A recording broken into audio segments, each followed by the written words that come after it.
What's up, everybody, and welcome to a brand new episode of the Geek Buddies.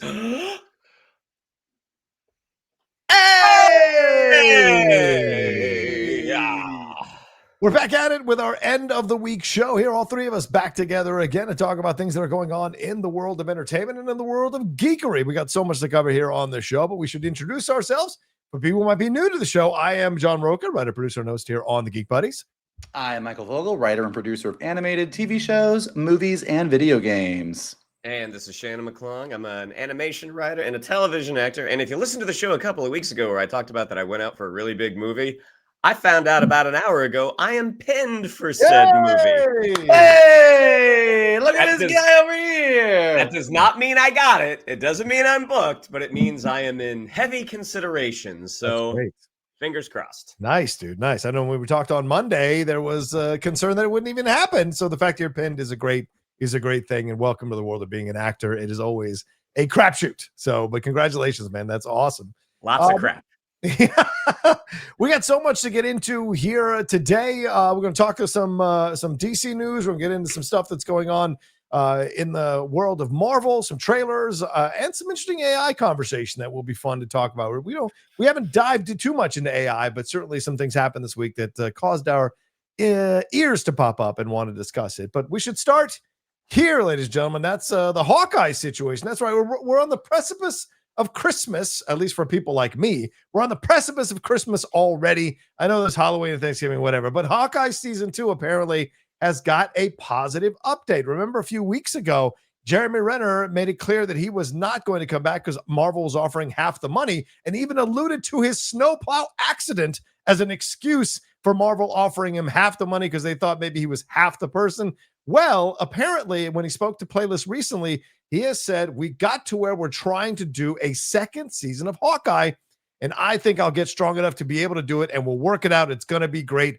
I really enjoyed doing the series because it was a bit more intimate. He's a super powerless superhero. He's one of the few, but I think his superpower is that sort of grit of the human condition and his loyalty and family. We're fighting for that love and loyalty of family, and so exploring that was always great. And then there's the Christmas theme. Being in New York, that was great too. Shannon McClung, you are a massive Hawkeye series fan, so please, first dibs on this. Are you excited about this? Does this make sense? And are you looking forward to it at this point? I'm always looking forward to it because I think that first Hawkeye series, despite, in addition to being regular Christmas viewing now, I think it is one of the best shows that Disney Plus has put out. And the opportunity to go on another adventure with Clint and Kate, I think sounds fantastic. Like, will this one also be centered around Christmas? Who knows? Will it also take place before Secret Wars? I think that's the big question mark, because what the MCU is going to look like after that, sixth Avengers movie, when they do their big reset, that's what I'm really curious about, because they probably have the opportunity to kind of blue sky a lot of stuff. Like, they can get rid of characters that didn't necessarily connect. They have the opportunity to recast some characters, which, you know, we know they're planning to do with the X-Men. So I'm excited about the possibility. I thought Jeremy Renner and Haley Steinfeld had great chemistry, and I thought it was a really heartwarming tale, about a guy trying to get back to his family for Christmas. I thought that all worked super well, but I'll be very curious how it fits into the bigger Marvel puzzle going forward. Yeah, Michael, your thoughts on this? I mean, Shannon and I both like the series. I think you like the series as well, and we certainly love the Matt Fraction comic book run, which I stole from you and really enjoyed. So your thoughts on a season 2 of Hawkeye? Is this something that you think Marvel needs right now? And will it work? Do you want to see this? What are your thoughts on this? I think Hawkeye is one of the best series they've done, like full stop. I think and when you look at all of Marvel TV, I think that WandaVision, Agatha All Along, and Hawkeye are kind of like at the top tier, putting animation aside. And I think it's a great, for all the reasons that Shannon said, I think it's great. It's one of the ones that I return to. I've just recently popped on the first couple episodes of Agatha All Along for spooky season. Thanksgiving weekend hits. I usually do a binge of Hawkeye. I think it's great. I think it's fun. Do they need it? To Shannon's point, TBD. I do not think that this is a show that is going to come out between Doomsday and Secret Wars. Right. And if that's the case, it means we're looking at what Marvel looks like after that. And that's the mutant saga. They've said that really clearly, I think. And as we've said a lot, X-Men, even in the comics, when X-Men gets going, it has a tendency to eclipse everything else. So Shannon's point, what does that look like? Who is still around? Who was recast? Who is going to be this? In a lot of ways, a Hawkeye series could work well for them in that respect. Right. Shannon and I were chatting a little bit before we went to go see Frankenstein this week at the New Art Theater, and we were going through the multiverse saga. And one of the things that you really notice, in addition to all the things that we complain about the multiverse saga and the movies we didn't like, is most of the movies don't really talk a lot about the Marvel universe post-blip, or if they do, it's just a little bit here, a little bit there. The ones that do, like WandaVision, kind of talks a lot about, well, this is what happened. Vision got his gem ripped out. Right. We liked it, but Black Widow was set kind of previous. It was a kind of a prequel. It was between Civil War and Infinity War. Shang-Chi didn't really talk about it. Eternals just mentioned it as far as this is why we didn't help Thanos. Hawkeye was a series that dealt a lot with this. It was Hawkeye feeling shitty about what happened with him and Natasha.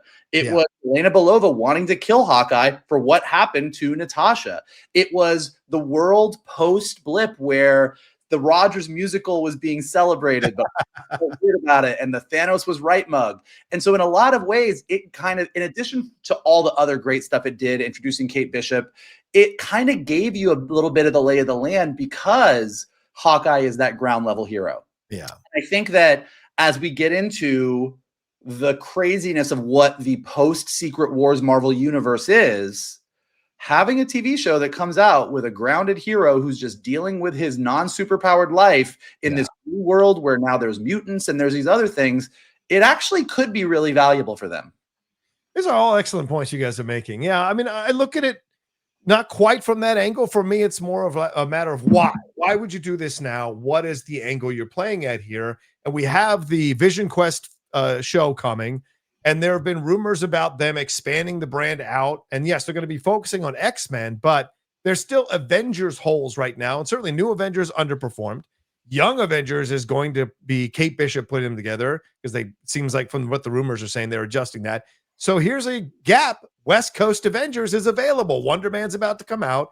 And so I don't think you bring Hawkeye back into the mix of Marvel unless you've got something more for him to do. I don't think Renner would come back either unless there's something more to do here. And so the possibility opens up that a West Coast Avengers situation may be happening with Vision, Wonder Man, Scarlet Witch possibly, and Hawkeye here. And who knows who else could come along for the ride. So this could be a lot of fun on so many levels. As I said, I enjoyed that series.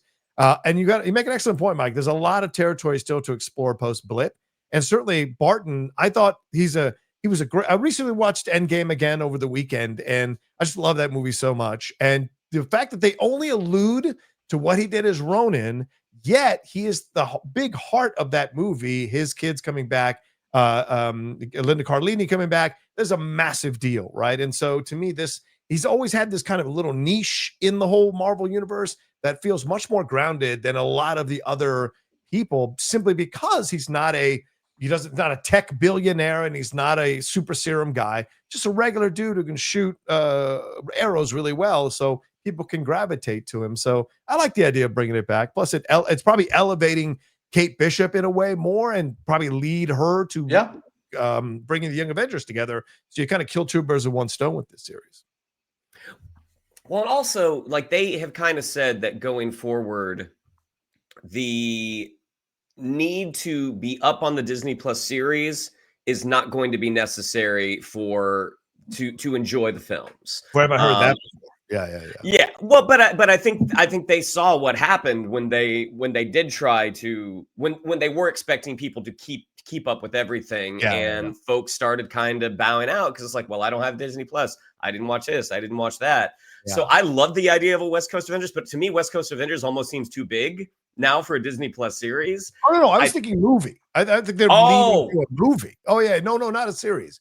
I think they're leading to a movie. But I think what Shannon is saying is, again, aside from cameos here or there or on the big crossovers, it seems like what they're doing, like with Daredevil, although Punisher is obviously and clearly showing up in Spider-Man, the story of Daredevil and Jessica Jones and the Punisher and Luke Cage is going to be a multi-season series Yes. that might occasionally touch movies, but I don't think you're going to do like a Hawkeye season 2 that tease him up to be in the West Coast Avengers. Like the stories that go, this whole thing is important for the movie, they seem to want to pull back on. Whether that ends up happening or not, we'll see. But that seems to be the desire, is that if Hawkeye season 2 comes out, it's going to be sort of, we're keeping Clint Barton here and contained in this place, and he might show up here. If Clint Barton is going to be big over here, I don't know. Like, you know, those are the big conversations that you have.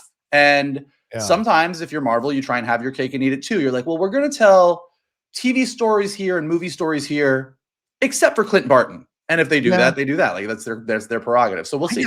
I hear you. I just would have a hard time accepting why you would do it if it's not going to lead to a place he's already been, which is a theatrical movie, multiple theatrical movies in the Marvel universe. I mean, I get your logic, of course. I'm just saying I would have a hard time seeing that, because I think he deserves a shot to see what the West Coast Avengers can do on screen in a theatrical way. And what you just said hit the nail on the head for the problem with connected universes that have movies and TV shows. Yes. Because when it doesn't work, everybody is very quick to say everybody got confused. It was too much. They didn't subscribe to the streaming service. The movie's box office is because there was too much homework. All the lists we heard. When you like the character, you want them to be everywhere. Right. And so when Marvel says we've got this new strategy, the second that they have a character in TV that takes off to a degree, they're going to be like, we know we said this, but now we're going to do this. Like that, and it's always a balance. Like when it's not working, everyone's quick to blame, oh, it's too much work. But when it works, that's what makes you billions of dollars. Yeah. Yeah. And we still don't know, although they keep claiming the Champion series will be a TV series, we still don't know what the Young Avengers thing concretely is going to be just yet, regardless of what they're saying. Because it seems like they're leaning heavily into the X-Men stuff post Secret Wars, with a lot of these projects that are going to be coming out. I mean, there was already comments this week about from Winterbaum about a season 4 and 5 of X-Men 97. They're already working on season 3. So like, these are these things that you see coming forward, that they're going to be doing multiple things. Deadpool, Wolverine are going to be coming back. Deadpool X-Men film, another Deadpool movie. You got the X-Men movie coming. So there seems like it leading a lot. So where are they going to find real estate for all this other stuff? It's going to be interesting. If it were me, nobody asked me these questions, but if it were me, I would make Clint Barton the head, the mentor of the Champions. And I would make the Champions a Disney Plus too. Champions as a Disney Plus, like it's a no-brainer that your young heroes of the MCU who are going to be a super team should be on the streaming service that is trying to cater to young people. And Clint Barton has such good chemistry with Kate Bishop. Yeah. And if Kate Bishop is going to lead the team, but still needs her mentor to help guide her and the others, Clint Barton being sort of the reluctant and grumpy dad to a group of young superheroes who are saving the day on Disney Plus season after season. And then the X-Men are doing what they're doing up here. And you have a couple Avengers movies, and then the Champions get to show up in the big crossover. That seems like a no-brainer to me, but nobody's asking me.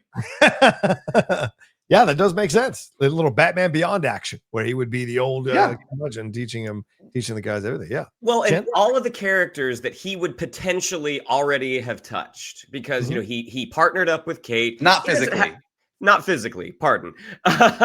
He is connected to tangentially.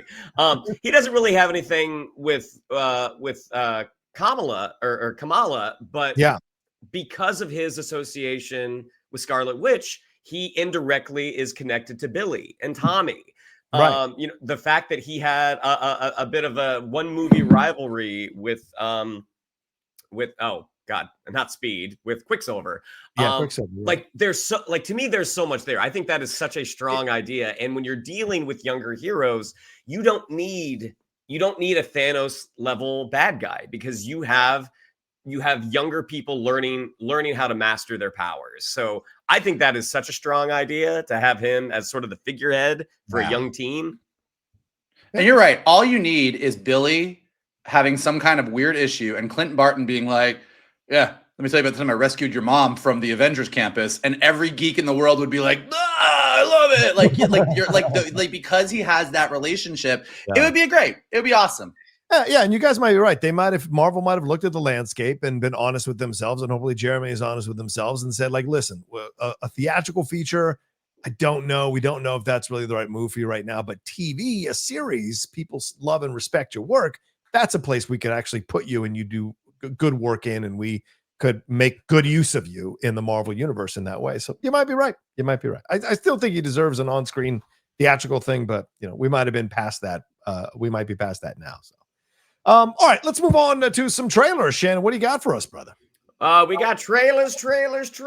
Our first one, if you're really jonesing for Michael Mann to make Heat 2, and it's going to cost $500 million, the thing that you might be able to satisfy yourself with in the meantime is a movie called Crime 101. Speaking of the MCU, this one stars Thor, Hulk, the soon-to-be former Storm, a member of the Eternals. This one stars Chris Hemsworth, Mark Ruffalo, Halle Berry, Barry Keoghan, Monica Barbaro. I mean, this is a jam-packed cast, but this just reeks of Heat in the best way possible. Like the official synopsis is: an elusive thief, Chris Hemsworth, is eyeing his final score, encounters a disillusioned insurance broker, Halle Berry, at her own crossroads. As their paths intertwine, a relentless detective, Mark Ruffalo, just coming off playing another relentless FBI agent, trails them, hoping to thwart the multi-million-dollar heist they are planning.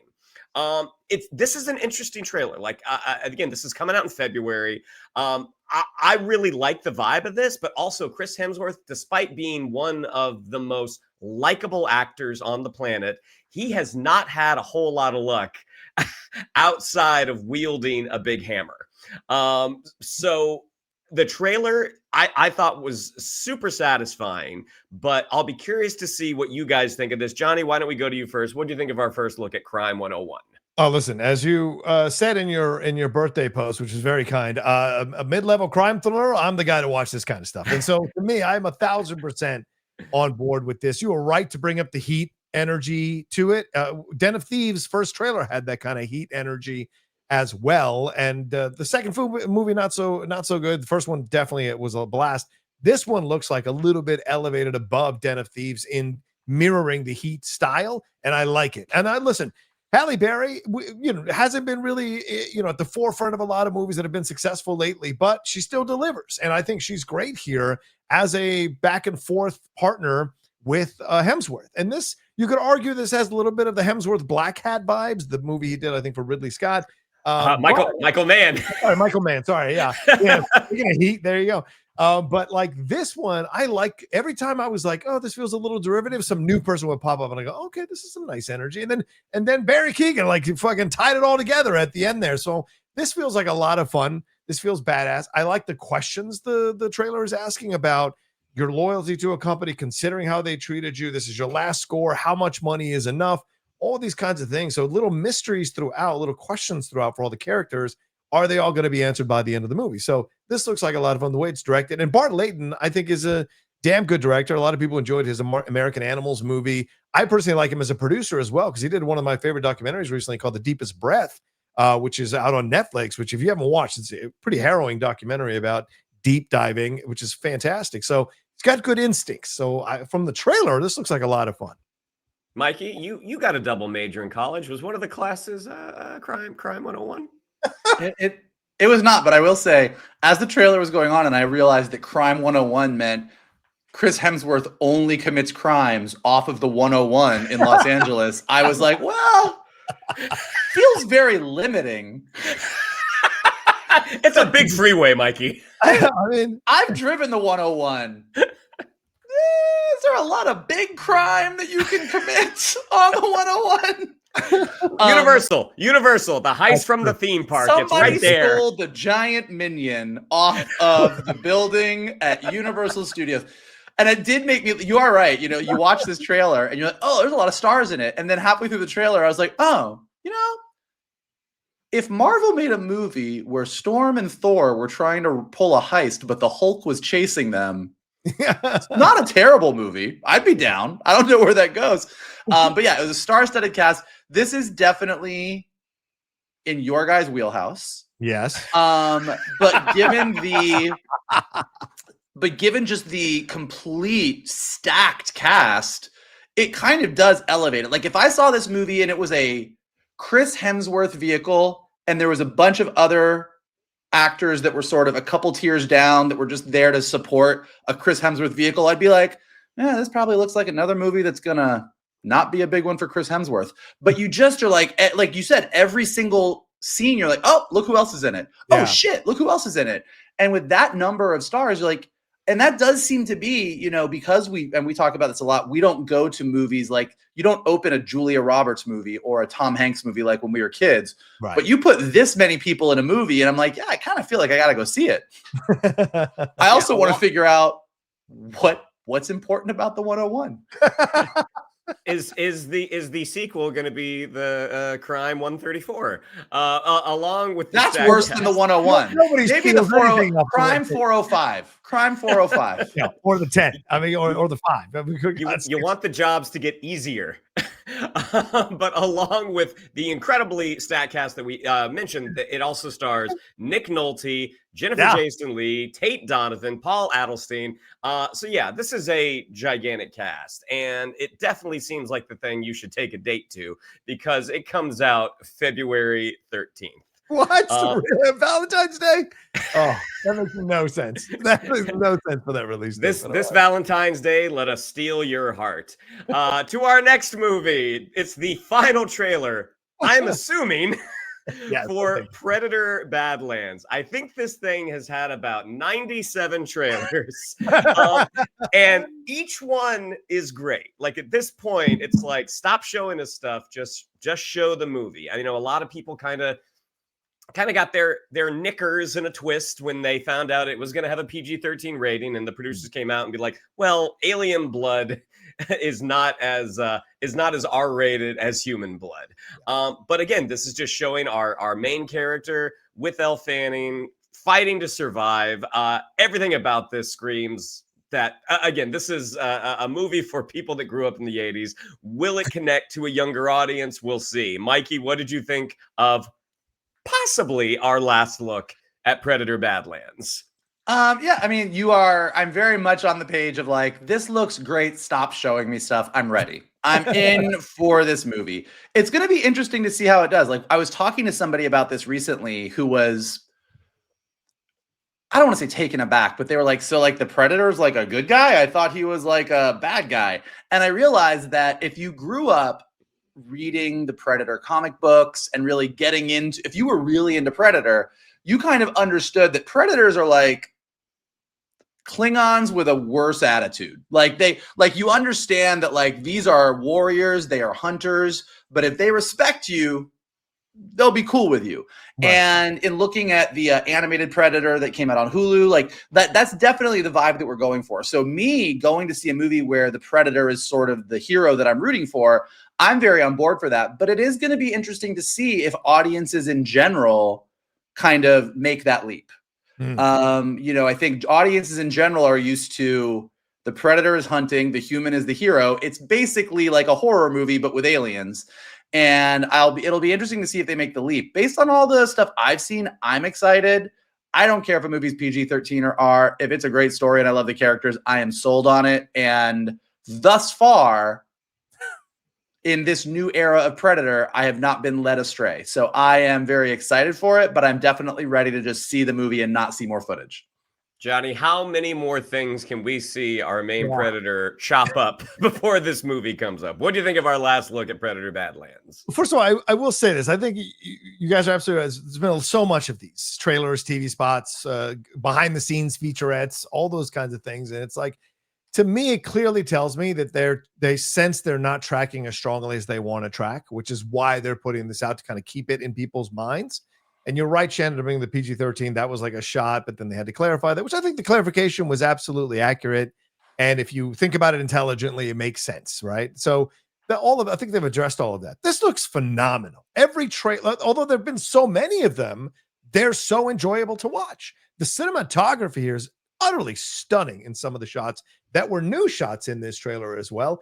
They focused on the main, what looks to be the main creature that he's battling much more in this trailer. That may have been a response to people guessing that this creature is not the main villain. That's actually who he Oh, yeah, actually they came out and straight up said there's no xenomorph in this movie. Stop saying there's xenomorphs in this movie.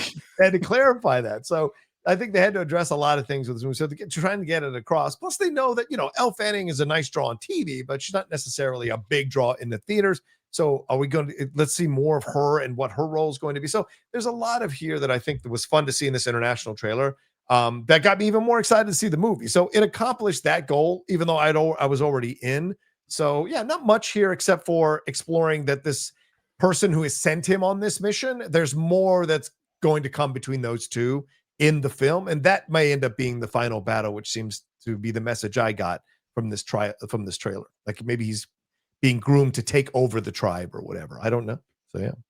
Well, once you wash the human blood off on October 31st, you only have to wait a week to get some alien blood on you, because Predator Badlands comes out November 7th. And that brings us to our last trailer, one that I'm very interested to discuss with these two gentlemen.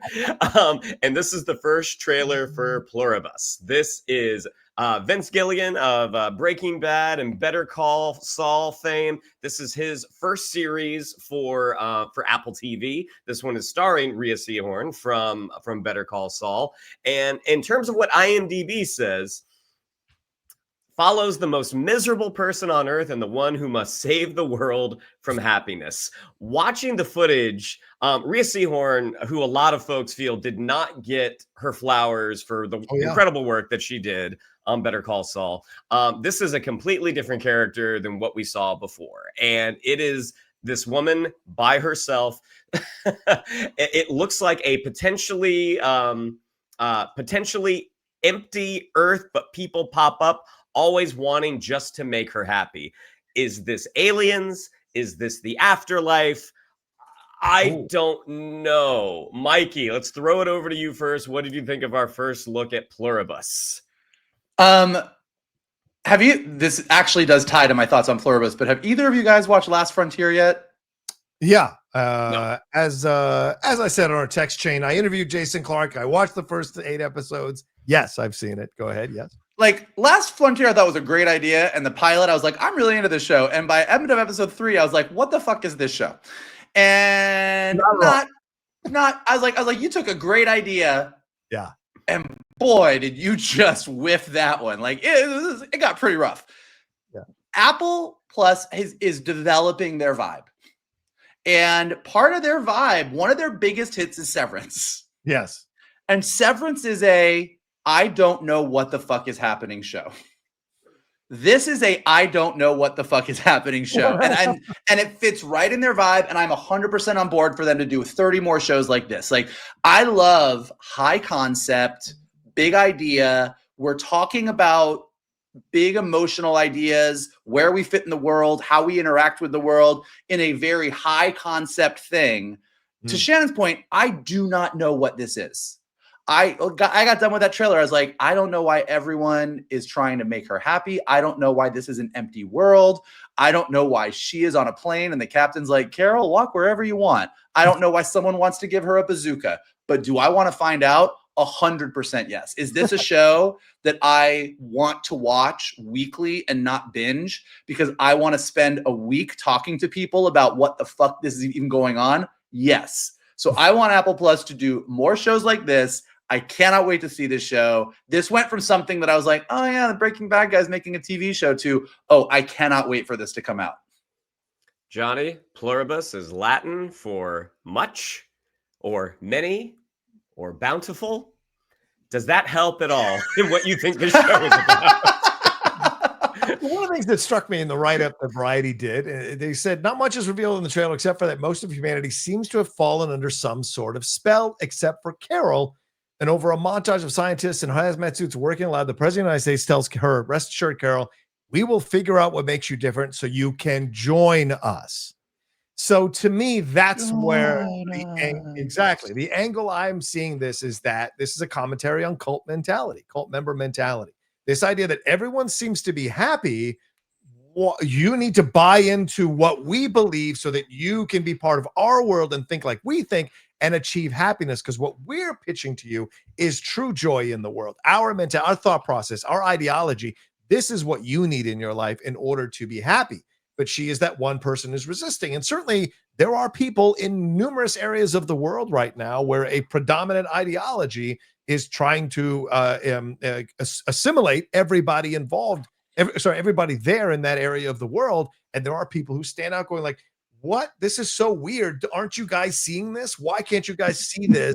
This doesn't seem to make sense to me. So this is an interesting exploration and commentary on the world coming from what, at least what I'm getting from the trailer, that there might be the angle they're taking Vince Gilligan and his approach to this. Also, you mentioned the Latin version of this, Shannon. Pluribus meaning many, as you said. It is the motto of the United States, right? E pluribus unum, which means out of many one. And it was the unofficial motto of the United States for a while, as I said, when it was the union of the 13 original colonies into one nation. And so the idea of out of many one, that's the thing, right? Out of many one, this one person either sticks out or this one person is sticking out, and we need to assimilate them so that we can all be one thought process, one ideology, one way of thinking. And so to me, this is what I'm getting from the trailer. I may be way fucking off base, but it's getting me excited to see if this is actually. Hey, you know what? You sold that one good. You sounded real good, Professor. All right. Thank you very much. I appreciate that. We will see. But I like that Rhea's getting her flowers, as you said. Shannon, I got a chance to meet her like 3 years ago at an HGA luncheon. I sat at her table. Sweetest lady in the world. So fun and so humble about her success. And seeing so many people support her, I think that's an element of it. People sense from her that she's a grounded, down-to-earth type of person, and you want to cheer for that person in a world full of plasticity at times in Hollywood. So I think this is a great thing, and I'm glad she's getting a chance to shine, you know? Well, going from Predator Badlands, a movie that we seem to know exactly what it is about, to this show that we have no clue. The first 2 episodes of Pluribus drop on Apple on November 7th. Yeah. All right. Wait, John, are you coming up that weekend? November 7th? Well, we have a whole text chain about us hanging out on November 8th, so I'm assuming you're coming up. Pay attention to, but not the last frontier. Okay. Yeah, I am coming up on... I didn't make any comment about you interviewing or not. I was just saying it was not a good show. No, totally. Yeah, I said I'm coming up. I said it on the text chain. I have to do a little Pluribus screening and then head over to the Grove for a little Predator Badlands that weekend. Like, that might be a lot of fun. That might be a lot of fun. I might be down. That doesn't sound like a pluribust. Oh my god. Oh my god. I think he's worse on Fridays. That's the thing. I think he builds up to Friday, and then Friday is like he's in fucking prime form on Fridays, man. I think it's the deal. I thought of that joke a couple of days ago, and I forgot about it until just now. That's awesome. That's awesome. This is the part that's entertaining. It's not the horrible joke he makes. It's how funny he thinks his own horrible joke is. Oh, that's true. That's true. I'm going to need you both. I'm going to need you both to get on the Pluribus. Not the Lost Bus. Also an Apple TV situation. All right, let's move on to something that might not be as fun to talk about. This Putz was recently interviewed because this is Kevin O'Leary. Of course, you guys know him from Shark Tank, but he's about to be in Marty Supreme, which is, of course, a feature film that was the upcoming 1950s ping pong movie starring Timothy Chalamet. Well, he was interviewed about the film itself, and he went in on AI. And he talked about his personal investments in AI, and he cited some of the stadium scenes in Marty Supreme and said, quote, almost every scene had as many as 150 extras. Now those people have to stay awake for 18 hours, be completely dressed in the background. They're not necessarily in the movie, but they're necessary to be there moving around, and yet it costs millions of dollars to do that. Why couldn't you simply put AI agents in their place? Because they're not the main actors. They're only in the story visually. You could save millions of dollars so more movies could be made. The same director, instead of spending $90 million or whatever he spent, could have spent $35 million and made 2 movies. This has caused quite a few reactions from people online, name actors as well coming. I think Simu Liu came after him as well. So, Michael, your thoughts on these comments on AI from Kevin O'Leary? My first thought is I would like to see the movie where a 90 million budget goes to 35 million because of extras. Yeah, exactly. So I don't think that math is mathing. But I was thinking about it. This is the problem.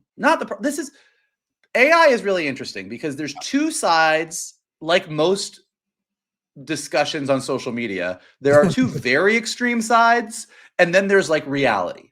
So in the world of AI right now, if you like scroll through Twitter, there are the people in the creative community that are like, we need to shut this down forever. AI is the devil.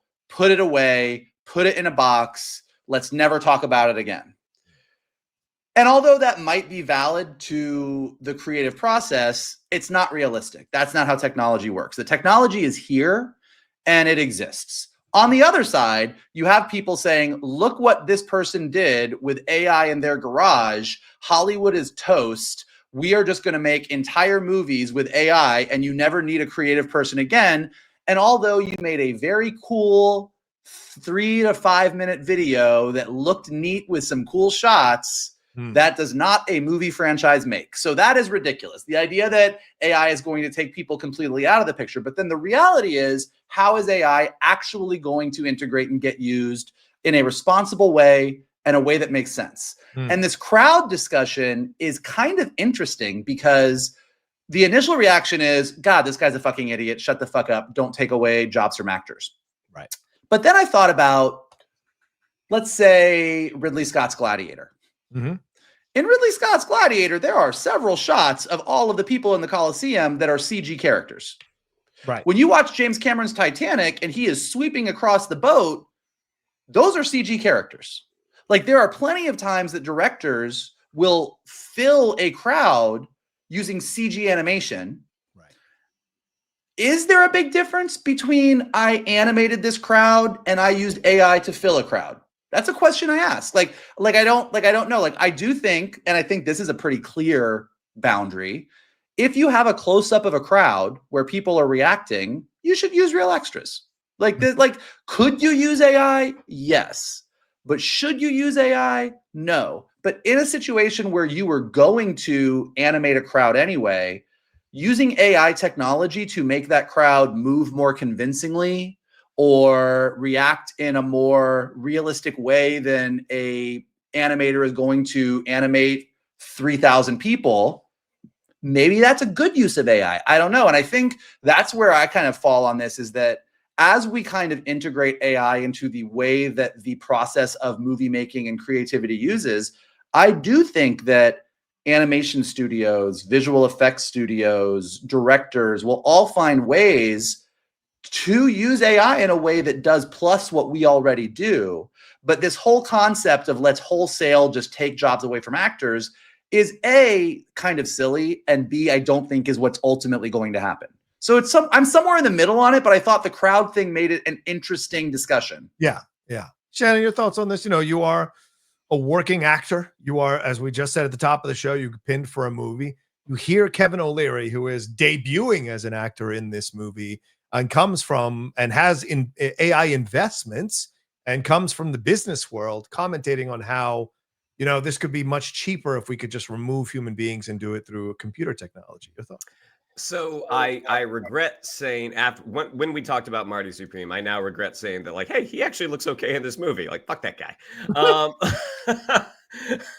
So there we go. To Vogel's point about using AI characters versus digital characters, that's fine. But what I'm taking from the interview, and maybe I'm misunderstanding, he's not looking at a replacement for expanding the crowd. He's looking for a replacement for the crowd.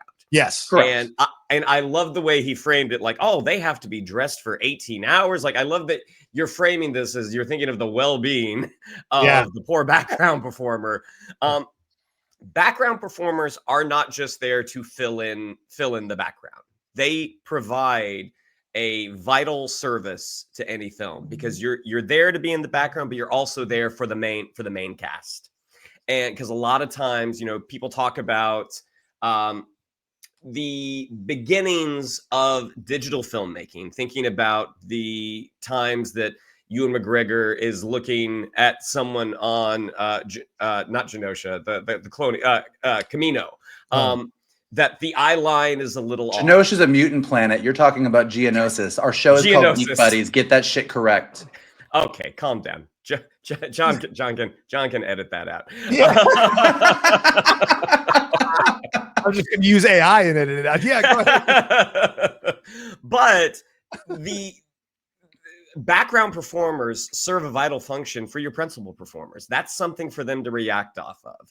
And you can see which actors are good at acting opposite a tennis ball and those that are not always as good. Like having those background actors for your principals to react off of, I think that is a very vital function. And if they were to just get rid of that across the board, I think that there would be a noticeable difference in our film and television series that we watch going forward. But also to the financials, he's a business guy. Like, yes, he is absolutely always looking at the bottom line. How can we save money? But also, I think his numbers are off. Like I went through, and that's presuming, okay, you got 150 extras for an 18-hour shoot day. That's extreme. Does that happen? Yes. Is it a regular occurrence? No. But also you're presuming that every single one of those extras is a union extra. So union extras make about twice as much money as non-union extras. I don't know what the rules are on feature films, but I know what the rules are on television. And you don't have to use union extras for every single position. So saying that it costs, millions and millions of dollars, like it is demonstrably incorrect. Yeah. So, and again, I think that the money that you save ultimately is not worth the price that you would be paying, the way it would affect your film. Yeah, there's a lot of ways to look at these comments. Like, first of all, I called him a putz at the beginning just because I'm not a fan of the things he says. But Kevin O'Leary is a novice in the world of filmmaking. He has literally, this is like me walking into one of his businesses and telling him how to run it better. It's just he's no knowledge of it. And so if you give that Pluribus speech, they'll listen to you. Maybe. If you can walk into that situation, he walks into this situation, and like Shannon said, all he's looking at is the bottom line. And you could be angry at what he says, but then you have to assume that he knows what he's talking about, and he doesn't when it comes to this kind of a situation. He's only going to look at it from his point of view, which is very, very limited in his experience. I've been an extra. I've been an extra on a feature film. That's how I got my SAG card for 2 weeks out of the gate. I was a main extra on that Wind Talkers movie, and then I did subsequent TV extras, Scrubs. So I know what the experience is like. Shannon is right. When you're a union extra, you get paid a certain rate, and then you get paid exponentially more as the day goes on. An 18-hour day, that's a really good paycheck for one day. A non-union extra makes $50 for the day and a bag of lunch. It's not much. And so the idea that he's going into the millions of what it would cost for extras to be on a set daily is just utter nonsense in his approach to it. And I think he's a bit unfaithful, which is what guys like him sometimes do recently in our political landscape, is they present it a way that they're like, well, I care about the people and I don't want them to sit there for 18 hours. It's nonsense. It's all bullshit as a shield to cover the fact that he's trying to tell people to do things at a cheaper way to remove human beings and put his technology that he invests into the mix for Hollywood. So he's got an ulterior motive here when you look at these comments. So yes, you can blame him, but by the same token, this is how he views the world. So can you be mad for a lion doing what a lion does? And so these are the things when I look at someone like Kevin O'Leary, he's not looking at people as human beings. He's looking at them as things on a ledger and what's going to make the most sense financially in his mind. But again, I think he's just a novice about this stuff. And maybe in a year, if he was to get in the film industry, he'd have a different perspective. Michael, go ahead. It is going to be interesting. Just like you can look at this throughout history, like when Jurassic Park came out and it ushered in the digital era, a lot of movies then just had all of these digital things show up. And if you go back and watch it, a lot of it is crap. And Jurassic Park, even though it ushered in the digital era, was 7 minutes of CG animation and a lot of practical effects. Right. And where we've kind of gotten to is, yes, you can do anything digitally, but sometimes having those practical effects, Peter Jackson is a great example, is good. Now, did Jurassic Park and the digital movement that happened after it wipe out model shops almost completely, wipe out stop motion? It did. So you did see how a technology came in and reshaped the industry, but you also saw that an over-reliance on it doesn't always work, and that a lot of directors kind of use digital effects, but also love practical effects, practical sets. We've then seen the same thing happen in the past few years with the volume. Right. You know, we built the volume. You now like Mandalorian, all the Star Wars shows started using the volume. Guess what happened really quickly? We all got really fucking tired of the volume and said, this looks like garbage. It looks horrible. And then Tony Gilroy comes along and does Andor and shoots on location. And you go, holy shit, that's great. Right. The same thing is about to happen with AI.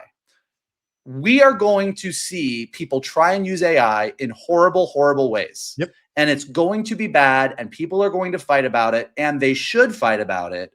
And then what will eventually happen is AI will get utilized. Now, I hope that it gets utilized in ways that enhance the art that we already make in a way that does not take jobs away from actors. I think there's a lot of things that AI can do that are not, let me repeat an actor's performance. Let me create a person. And we see all these videos of someone like, well, I think you posted something, John, where somebody was doing a news story about the dangers of AI. And then at the end, you revealed that the reporter you were listening to was AI. Yeah. And that is like a new fun toy that we all have from a technology standpoint. And everybody is trying all of these things. Ultimately, I hope we land on the side of let's use this as a tool and not replace people. And if we do go down the road of replacing people, I think Shannon made a lot of really good points about the process and why it's important for the lead actors. Yeah. And John made a lot of good points. Ultimately, that is something we should fight against. AI is not going away, but we need to pick these battles and say, look, and exactly what I said at the beginning, for a big crowd that you were going to use digital effects anyway, you want to make them move more realistically, AI can absolutely do that for you. Yeah. For this actual scene where you want real people in the background for the actor to really make this feel like a visceral moment, don't do that. It's stupid. Yeah, because it's like that's the mentality of people like this is they don't see art as, you know, don't see the artist's process as valuable to them. It's more a matter of you figure it out. This is what we're doing. You figure it out. Find out your performance in whatever context we construct for you to do it in, you know, and that's, to me, it's a little bit of a disrespect, but that's what you expect from business people. They don't really see it necessarily from a creative point of view. Like you look at the Council of the Kang scene, that could have easily been AI, and then that's special effects, right? And what they were doing. Is that Jonathan Majors in every shot doing those reactions, or is that a little bit of CG creating the Jonathan Majors doing all of those reactions and all? I thought those were all actual actors. No, I'm just saying, was that Jonathan Majors over and over and over again reacting differently to all the different things as he was dressed as such? So yeah, for those kind of crowd scenes, yeah, no problem at all. But as Shannon said, for the more ground-based stuff, I think there's something to it. But I mean, it's, as you said, Michael, it's not going away. IMAX is doing AI film competitions. Theaters are starting to do these AI, screen these AI films. This is all happening, and you wonder if it's a good tool. But as we do, we're like Tommy Boy sometimes in that diner scene when he grabs that bread. Whenever we get a new technology, it's like, and we tear it apart. And then in the end, you don't have nothing but right?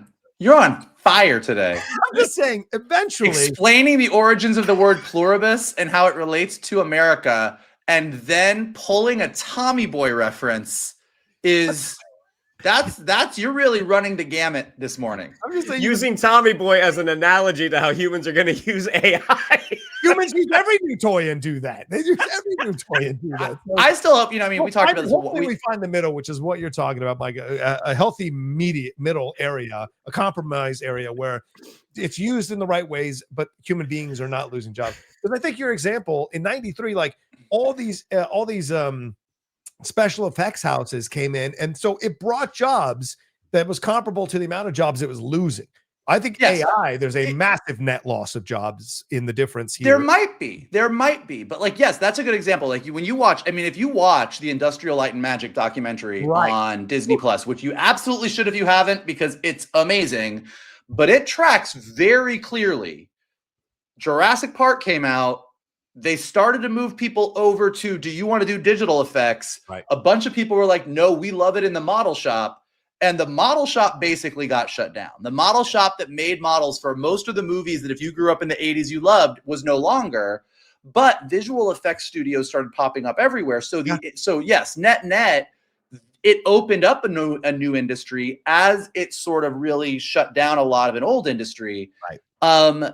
What will AI do? You know, Ben Affleck said it several months ago, and I think we talked about it, but he said, Yeah. look, AI, if you want to put your face in Iron Man and see your friends as the Avengers, AI can do that. AI can do that today. You can do that right now.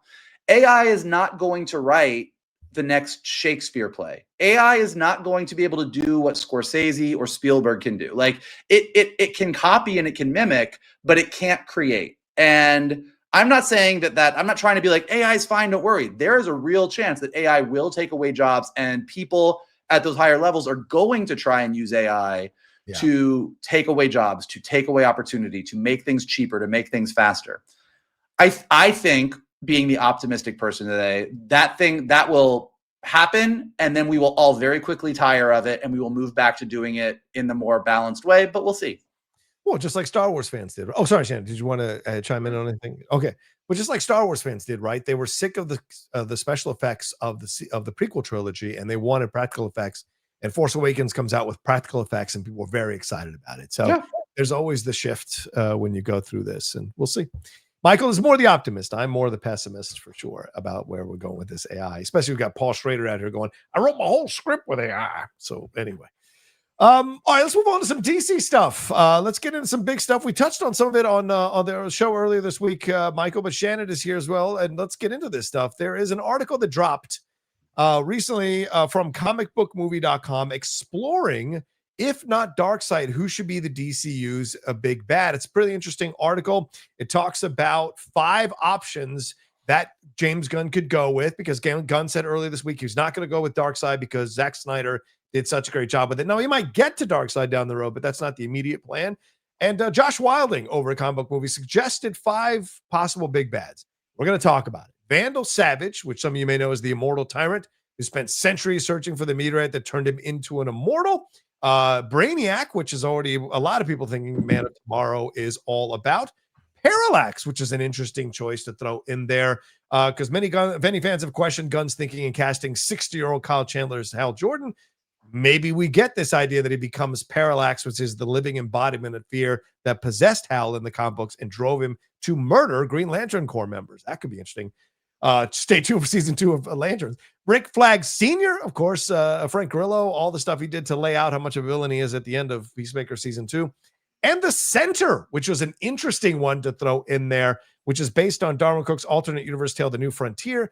Center was also called Dinosaur Island, was a powerful primordial entity that sought to end all life on Earth. So that's a lot of things to throw out there. So I guess, Michael, what stands out to you on these choices here? I don't know that it's going to be any of those. Oh, wow. Well, I think, I mean, when you go through it, Vandal Savage is actually a good option. Vandal Savage is a character that a lot of people don't know, but when they use him well in the comics, he's great. He's a caveman. He was a caveman with sort of genius level intellect who is immortal and has lived forever. And I think, especially given the fact that James Gunn has created a universe where metahumans appeared around 300 years ago, and has said that he wants to be able to tell stories in different eras, Vandal Savage could be really great connective tissue, because he is a villain that could show up and fight the Justice Society and fight the Amazons of Paradise Island and fight the Creature Commandos and then fight the Justice Gang and the eventual Justice League. And he could be there through all of it. So I think Vandal Savage is a really good option. I think Brainiac is a great Thanos level, Loki level villain in the DCU. He is primarily a Superman villain, but given Brainiac's role in DC Comics, given the power set that he has, him sort of deciding that, and depending on how they classify Brainiac, in a lot of my favorite versions of Brainiac, he came directly from Krypton. He was the Kryptonian computer in Superman the Animated Series. My Adventures with Superman uses him in a similar way. So Brainiac kind of coming from the place that Superman came from, but deciding he wants to destroy Earth and collect the important things, like, great, Thanos level villain. Parallax, I don't think they're going to do. I just think that for Parallax to even be a valuable villain, the Parallax is only good because you love Hal Jordan. Like, Hal Jordan being the biggest hero and you love Hal Jordan so much, becoming Parallax is tragic. Hal Jordan, we don't really know, becoming a big villain, you kind of go, I don't care. And we'll see what they do with Lanterns, but I would be very surprised if that was the case. The Center, I think Darwin Cook's New Frontier is one of my favorite comics that I've ever read, but the Center is not an interesting villain. That's not exciting. There's no personality to the Center. It's a spooky voice and a giant rock. Like, that's not going to be it. Rick Flag Sr., I don't think is going to be it, because despite the fact that we don't like how Peacemaker season 2 ended and he snorted a lot of cocaine while he watched his friends die, James Gunn does not seem to think of him as a villain. James Gunn seems to think of him in a different capacity, and I think James Gunn has a different plan for where Rick Flag Sr. is going to go. So that's kind of my thoughts on those. Honestly, you know, they also mentioned this week that while the Arkham Asylum series that they had been toying around with had been canned, the Amanda Waller series is kind of slowly moving forward. Amanda Waller, although she is human, is a top-tier villain in the DCU. Yes. Amanda Waller is A+. I know we argued about it when they made the leap from the Snyderverse to the Gunverse, and Shannon wasn't a fan of keeping Viola Davis. I'm a fan that they kept her because I think that while she is perfect casting for Amanda Waller, she has not yet been given her time to shine.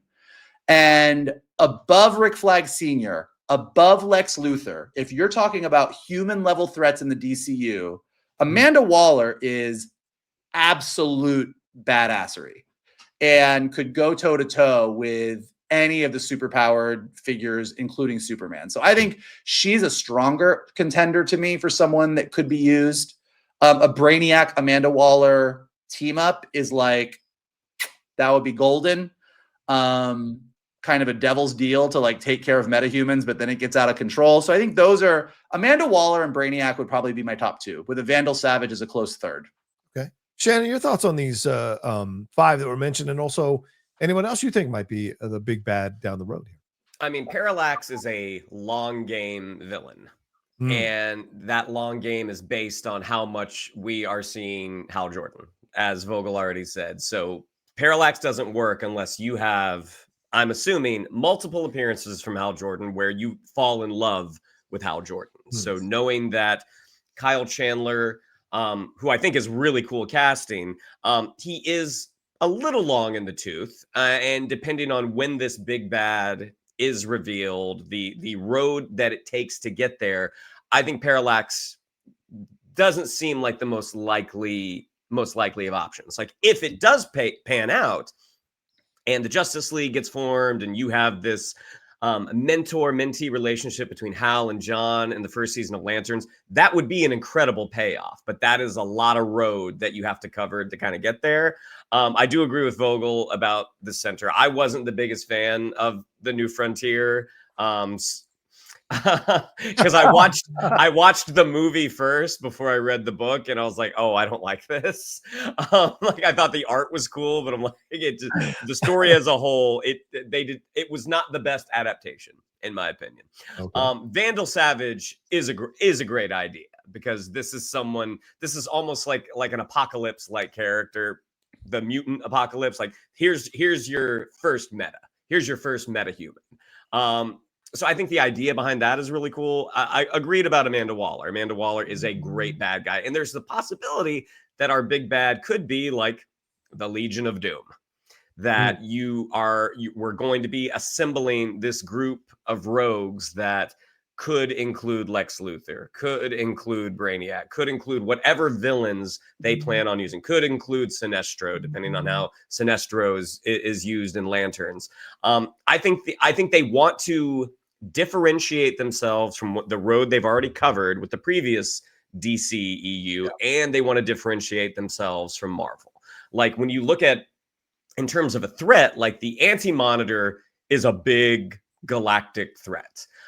Is the Anti-Monitor that interesting a character? I mean, he's very similar to Galactus. But I mean, I kind of feel like, and that worked out great this summer. Hey. But I really like the Vandal Savage idea, even though Vandal Savage has been covered in live action before on the television side. I think Vandal Savage is a different type of villain that we haven't seen yet. Yeah, I mean, I like the possibilities Josh threw out here. Vandal Savage is one that I'm not 100% that familiar with, but like, in researching it to do the show today, I was like, oh, there's a lot of places to go with Vandal Savage that could be interesting. To me, it seems like such a deep cut that you're going way on out there. to establish it. You're going to have to do much more legwork with Vandal Savage to get that squared away with people, but they could do it. And certainly would be very interesting because there's a lot of avenues to explore with Vandal Savage, and there's a lot of ferocity to explore with Vandal Savage as well, and commentary you could even make with him as a villain. Brainiac, of course, makes all the sense in the world. That's totally what's going to happen in Man of Tomorrow. I am intrigued by the Parallax idea. I hear you guys that it probably couldn't happen and all of that, but like, I think James Gunn does want to focus on ground-based stuff. I think he'll fly out there and metahuman and all that kind of stuff, but I think there is a desire to have a healthy balance of grounded with a much more of the out there stuff that he's doing with metahuman. So the idea of him, of Parallax and what happens to Hal Jordan, Shannon, I think you nailed it. You have to build to it. You have to see multiple appearances of Kyle Chandler as Hal Jordan in different shows, different movies, so that when he turns, it's tragic and it messes with us. And if he kills members of the Green Lantern Corps that we've gotten to know through lanterns, that can really hammer a point home. That's Are we seeing other lanterns in Green Lantern Corps, the ground-based lantern show? I don't know if we are. We might see it. I don't know that Kilowog says ground-based True Detective to me. That's a fair point. But we might see a young Kyle Rayner. I don't know. We might see anything at this point. I don't know. With Rick Flag Sr., yeah, I think, listen, as I've said before, I love Frank Grillo. I think he's an amazing guy. You're not going to make him a big bad. The level of acting there is not. I mean, I'm watching Tulsa King right now, and he's not even out acting so much just alone. So it doesn't make sense to put him in a position of that kind of power. And the center, I don't know much about the center, so I can't comment on. I'm not going to even pretend to comment on that because I haven't read The New Frontier. Well, but don't watch the animated series. Don't watch the animated movie, according to Shannon. Apparently not. By the way, it's sitting in my queue to watch, so maybe I won't. I'll take it out. You should read the comics, though. They're very good. Okay, I started Void Rivals last night. Oh my god, I got 3 or 4 issues in it. It's great, so good. I can't wait to keep going. But the idea of Brainiac, Amanda Waller, the one you brought up, great point, Michael. Because also there's a government element to this, which a lot of people now are very much like paranoid about. When no matter what political aisle or side of the aisle you're on. The idea of the government coming in and abusing their power to do what they want to do. I think there could be a really interesting element of that to explore. But I think at the end of the day, it's going to be Luthor. It's going to be Lex at the end of the day. What better way to do to have him like team up with Superman and then turn on Superman by the end and become even more of a villain as he grows in power, because he is in essence one of the most interesting and fascinating villains in the world of DC, and he's ground-based. So I think he does want, in the end, the big bad to be someone that is much more ground-based, which makes it even more frustrating that you can't defeat him and that he keeps winning and he keeps twisting and manipulating and turning. I think there's something fascinating about that. And Luthor is not going to serve someone else. We know that about Lex in the comics and in the animated series. So I think it could be, I think in the end, it is going to be Lex by the time it's all said and done. It might be. I think that another thing that I would mention, listening to all the things that James Gunn has said, one of the things that he's said is, which is a lot of things. One of the things that he has said is that the power struggle in his DC universe, and the power struggle is metahumans, corporations, and the government. Yeah.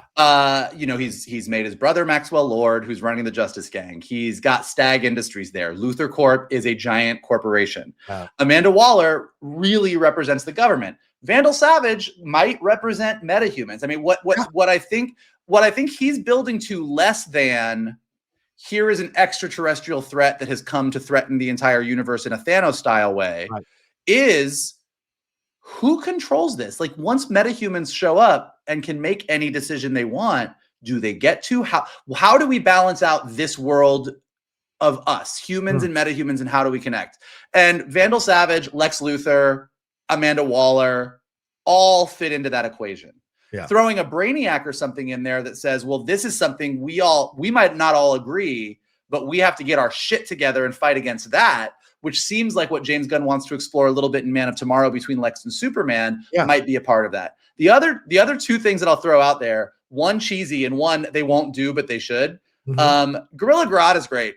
And Gorilla Grodd is a great villain. Gorilla Grodd is cheesy. I know they did him in The Flash. The giant telepathic, super intelligent. Maybe it's because I'm working on a VR game called Gorilla Tag right now, but I think Gorilla Grodd could be wild a wild card villain that people would be like, not what I saw coming, but I'm kind of into this with a feature level gorilla running around. The other thing, and again, we don't know whether we're going to see Blue Beetle or not. James Gunn has seemed to imply that we might, depending on what you think of when he said he would show up. But Blue Beetle I love, but what I also love is the Reach, which is the alien race that is tied to Blue Beetle's Scarab. Right. And if you're a Young Justice fan, they used the Reach very, very well as sort of a big bad villain for all of Earth that all the heroes had to deal with. And even in the Blue Beetle comics, the Reach is actually a really, really compelling alien threat that is not the new gods. It's not the other. It's not Brainiac. It's not some of the stuff that we all know. It's a deeper cut. But I think if I was at DC, I would have the Reach on a whiteboard somewhere with Blue Beetle and be like, guys, this could be a big mega thing down the road. Fascinating. Okay. Jen, any more you want to add to that? I mean, because Vogel mentioned Gorilla Grodd, this is just Gorilla Grodd with a bigger cranium, but the Ultra Humanites, who already is an Easter egg. He's an Easter egg in Peacemaker season 2. Yes, very possible for sure. But I do like the idea. I mean, one, if it weren't James Gunn doing it, I would be curious to see sort of a big screen version of Mr. Mxyzptlk. Like, because yes, based off the comics and the animated series, Mr. Mxyzptlk is a very silly character, a little guy in a purple bowler hat. But I feel like there is a way that you could put a spin on that and make it super cool. Do I think James Gunn would actually do that? I think he might go very comics accurate, which might not be aesthetically the most pleasing idea. But also thinking back to the Justice League animated series, none of us expected the bad guy to be someone from within with Hot Girl, with the Thanagarian invasion. Yeah. So, I mean, I think an alien invasion is a very viable option. I think the Reach is a good idea. But I'd also be curious to see what it's like to have someone. I mean, it only solidifies the government's point more that we can't trust these metahumans. Right. This one betrayed us. Right. They got to explore that. They don't lay all the groundwork they've laid for that to not explore that thoroughly more as the do you know it would just absolutely infuriate half of social media? Casting Danny DeVito as Mr. Mxyzptlk. Danny DeVito as Mxyzptlk, and then after we've gotten like 2 more Matt Reeves level Batman movies, these serious, dark, moody Batman movies, Brave and the Bold comes out, and it's Jim Carrey as Batmite. And the big crossover is Mxyzptlk and Batmite team up against Superman and Batman. I think half of social media would just literally burn down movie theaters rather than deal with that. I'd rather burn down DC than the movie theaters, but yeah. I thought you were going to say Henry Cavill as Mr. Mxyzptlk. Boy, Henry Cavill in like a super tight jacket that barely fits and no shirt on underneath and a little bowler cap. Bowler? Oh my God. Yes. Yes. What are they doing? And then James Gunn posts a picture of Henry Cavill and says, "My Mxyzptlk."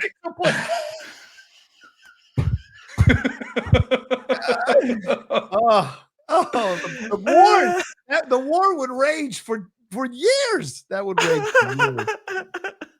Everybody thinks Trump is going to destroy America. People like 30, 50, 60, 70 years from now, they're going to be like, when the geek wars happened, that's really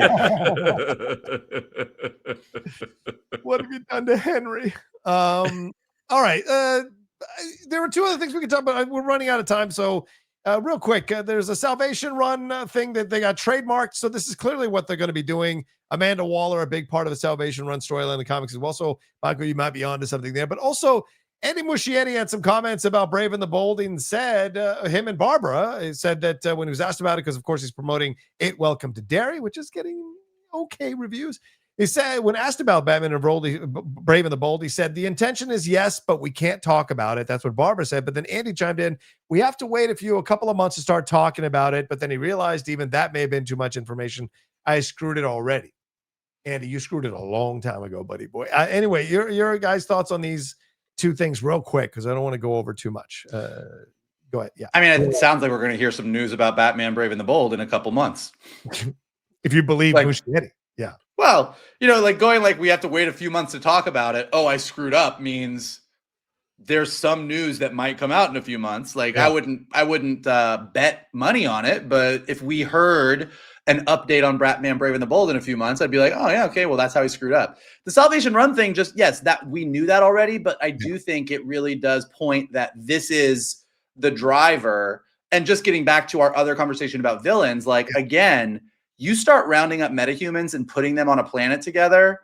Wouldn't it be great if some guy that was a metahuman that got thrown in there and then we reveal he's been around for 300 years is the one that organized all of them on that planet and said, we're going to fight back. Like Vandal Savage leading an army of metahuman villains and prisoners against the government. Like Vandal Savage versus Amanda Waller with the good heroes stuck in the middle. I would go see that movie. Like, I'd be like, I'm in. So I think the fact that they're trademarking it, the idea that in the same way that we get an Infinity War movie or a Secret Wars movie, the idea that a Salvation Run, Justice League, Salvation Run, like at this point, he could fuck it up in 1,000 ways, but that's not a bad idea. Yeah. Shannon, your thoughts on this? Because I think Michael's almost leading towards a Legion of Doom, as you were mentioning earlier. So what are your thoughts on both of these things?